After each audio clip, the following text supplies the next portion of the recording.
fini mon intervention, je voudrais vraiment vous dire merci parce que vous m'avez suivi avec beaucoup d'intérêt.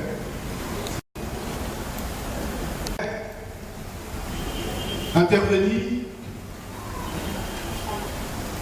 sur le rétablissement de notre autel et sur le rétablissement de notre alliance avec le Seigneur.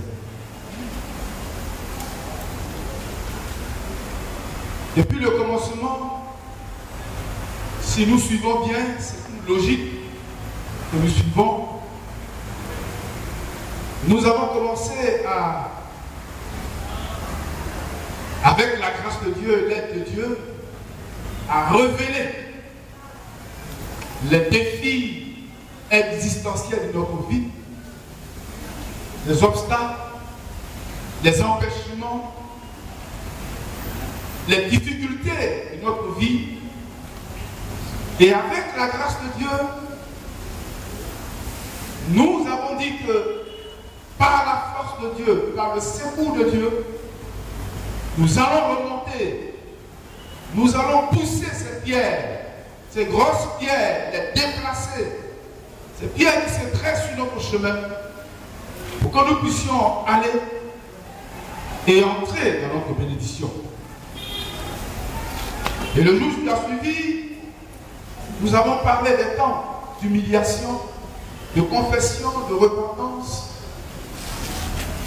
ce qui est nécessaire à notre épanouissement pour que des temps nouveaux, une saison nouvelle s'ouvre à nous. Mais pour que nous puissions avancer véritablement avec le Seigneur, comme nous allons le voir tout à l'heure, il est bon que nous puissions rétablir notre autel, rétablir notre alliance avec le Seigneur.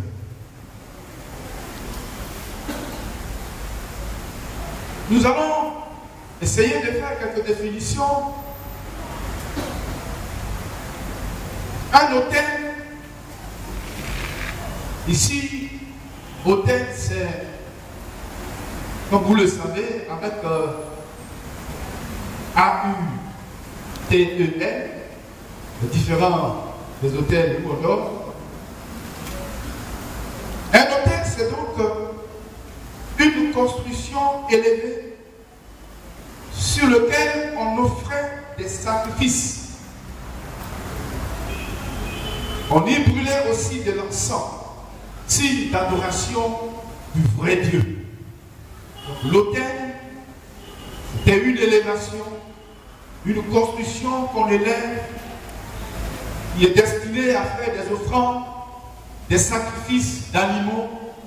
Et là aussi, on fait des sacrifices pour adorer le Seigneur. Lorsque nous voyons le mot grec et le mot hébreu qui donnent le mot autel, cela signifie sacrifier, abattre. C'est donc l'endroit où on envoyait des sacrifices des animaux pour les abattre, pour les égorger et pour offrir donc ces sacrifices à Dieu. Genèse chapitre 8, Deutéronome chapitre 12, 21 et 16, 2.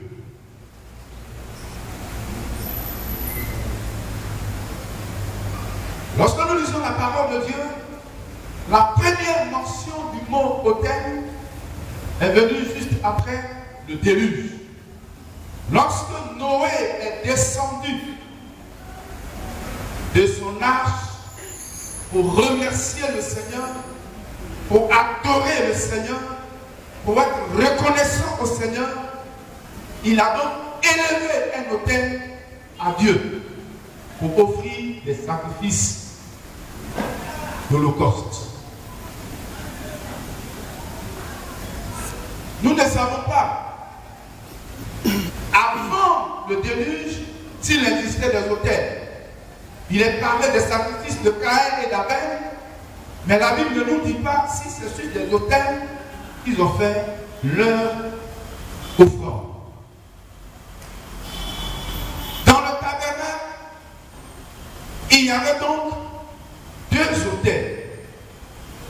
Le premier autel était l'autel de l'Holocauste, appelé aussi autel de cuivre. Exode 39, verset 39. C'était un autel qui était fait en bois d'acacia et recouvert de cuivre. Il avait une dimension de 2,20 m sur 2,20 m de côté, sur 1,30 m de haut. Il était placé juste à l'entrée du tabernacle. Exode 40, verset 6 à 29. Le deuxième, on appelle l'autel de l'encens, également qui était fait en bois d'acacia recouvert d'or, était aussi appelé l'autel d'or. Il mesurait, lui, il était plus petit, 44,50 cm sur 89 cm de hauteur. L'encens était brûlé spécialement 2 fois par jour, le matin et le soir. Dans quel but ces autels étaient donc dressés? J'ai noté 7. Ce n'est pas une liste exhaustive. On peut trouver d'autres raisons ou d'autres buts. Premièrement, l'autel était dressé pour offrir des sacrifices à Dieu. Des sacrifices pour venir demander pardon pour les péchés du peuple. Des sacrifices pour les péchés de désobéissance du peuple. Donc ce qui veut dire que l'autel, s'il est un lieu pour offrir des sacrifices pour demander pardon à Dieu, l'autel aussi était le lieu, j'allais dire, de rencontre, un point de contact entre l'homme et Dieu. C'est là que l'homme venait pour communier avec Dieu, c'est-à-dire pour demander pardon à Dieu pour ses péchés. Donc l'autel était un lieu de communication. L'autel était un lieu où l'homme et Dieu se rencontraient, où l'homme venait demander pardon à Dieu, pour s'approcher de Dieu. Non seulement pour établir la relation que l'homme avait avec Dieu, mais pour entretenir cette relation. Deuxièmement, les autels étaient faits pour le renouvellement de la consécration à Dieu. Lorsque le peuple d'Israël s'était éloigné de Dieu, au temps du roi Akab, avant sa prière publique pour le peuple, le prophète Élie a bâti l'autel. Parce que le peuple s'était détourné de Dieu. Il fallait donc renouveler la consécration. Donc une réconsécration. Un renouvellement d'une communion avec Dieu.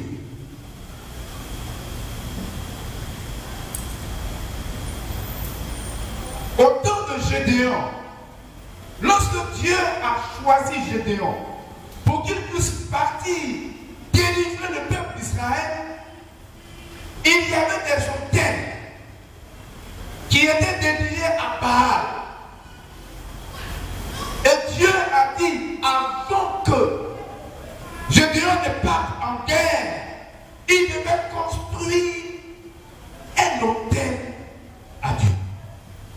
Nous reviendrons sur ce passage. Parce qu'il fallait renouveler la consécration, renouveler l'alliance, renouveler la communion avec Dieu, avant de demander que Dieu intervienne, avant de demander que Dieu nous accompagne. Il fallait donc un renouvellement, une reconsécration. Troisièmement, pour le troisième exemple, c'est dans Esdras, le chapitre 3, le verset 2.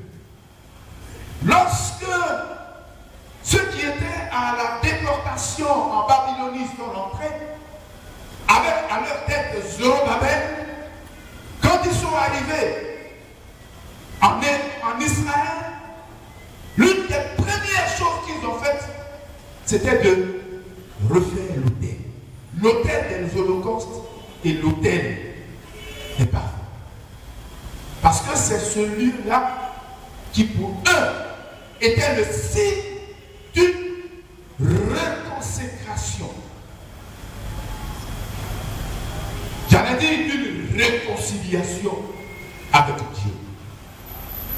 Troisièmement, l'autel est établi pour rechercher la présence de façon continuelle.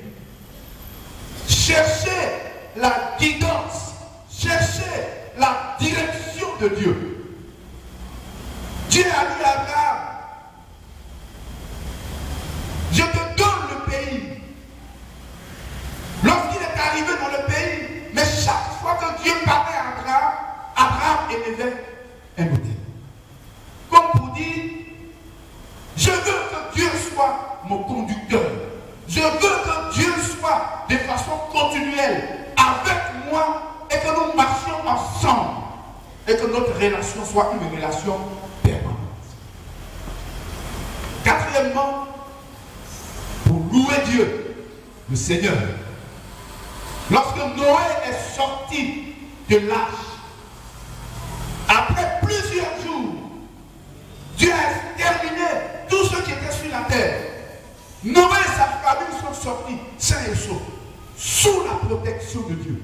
Alors, quand Noé a mis les pieds sur la terre, il a élevé un autel pour louer Dieu, pour remercier Dieu, pour adorer le Seigneur. Genèse chapitre 8, verset 20.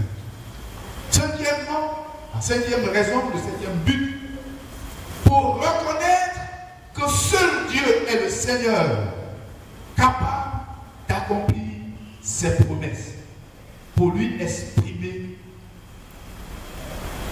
sa totale dépendance. Les autels aussi étaient faits pour ça, pour reconnaître que Dieu est le seul qui tient sa promesse. Que Dieu est le seul qui ne ment pas et qui ne trompe pas. Sixièmement, pour l'adorer. Et septièmement, pour rendre témoignage au Seigneur pour sa gloire, pour sa bonté. Car il pourvoit chaque jour à nos besoins. Nous avons dit tout à l'heure qu'il y avait deux autels. L'autel des holocaustes qui est à l'entrée du tabernacle. Son mort donc, dans ce que nous venons de dire, c'est pour accomplir les premiers buts. C'est-à-dire demander pardon à Dieu. Se reconsacrer à Dieu. Chercher la présence et la conduite de Dieu. Deuxièmement, l'autel des parfums. Pour la louange, pour la reconnaissance, pour l'adoration du Seigneur. Donc, il y avait une séparation de ces deux autels, comme pour dire que non seulement Dieu mérite qu'on s'approche de lui, pour lui dire merci, pour pour lui apporter nos problèmes, pour lui apporter nos péchés, pour lui demander pardon, pour lui demander une réconciliation, une réconsécration. Mais aussi, Dieu voudrait que nous puissions le louer, l'adorer, le glorifier, lui être reconnaissant avec tout ce que nous sommes et tout ce que nous avons. C'est aussi, j'allais dire, un droit pour le Seigneur. Puisqu'il s'agit ici de rétablir notre autel, qu'est-ce que c'est que donc notre autel que nous devons rétablir? Nous n'avons pas besoin aujourd'hui de construire des autels. La Bible dit que nous sommes le temple de Dieu. Et étant le temple de Dieu, nos moments de rencontre, chaque fois que nous prenons le temps pour rencontrer le Seigneur, pour prier, pour être en communion avec le Seigneur, nous sommes en train de bâtir, de prétenir notre autel avec Dieu.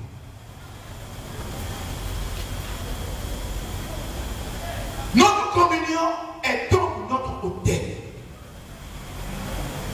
Les temps que nous avons pour parler avec Dieu, c'est en ce moment, lorsque nous venons devant le Seigneur pour parler avec lui, pour nous entretenir avec lui, pour le louer, pour l'adorer, pour l'exalter, pour le magnifier au plus profond de notre cœur. Ce temps qu'il prend pour nous devient donc notre autel.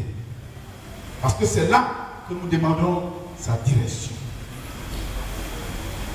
Nous devons donc rétablir notre autel, c'est-à-dire renouer avec Dieu par la communion, dans la prière, par l'adoration. Ceci est vraiment important. Si nous devons prier le Seigneur, parce que le moment que nous prenons pour prier le Seigneur est le moment de rétablissement de notre autel, nous lui demandons, mais nous devons aussi le louer et l'adorer. Il y a un préalable avant de rebâtir notre autel.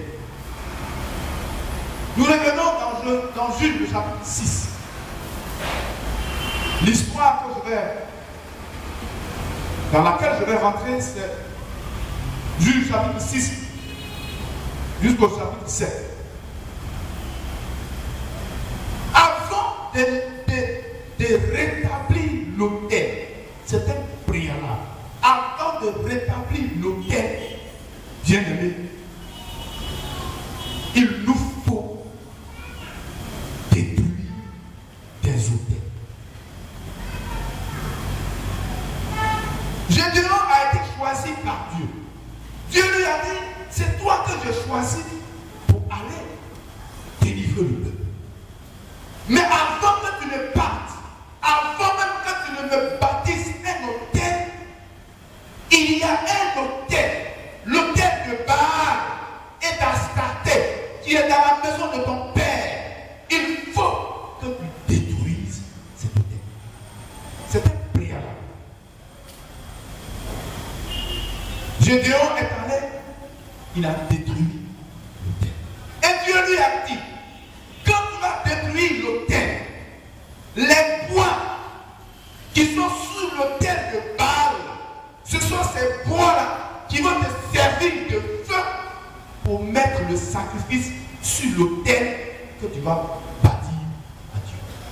Pourquoi? Pour ne même pas qu'il y ait un souvenir de l'autel